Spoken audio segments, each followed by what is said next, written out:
Hello everybody and welcome. In this video I'm going to show you how to pair your speaker SONY ULT FIELD 7 with your iPhone.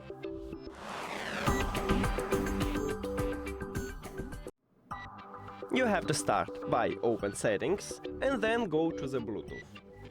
After that we need to turn on the speaker, and at the speaker we have controls, so right here we have a power button, and you need to press one time at the power button.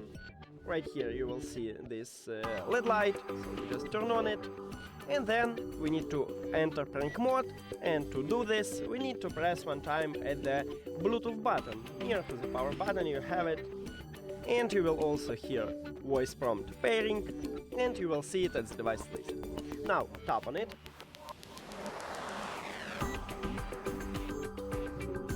And we did it! Thank you for watching this video. If you found it helpful, please consider subscribing to the channel and leave the like on the video. See you later!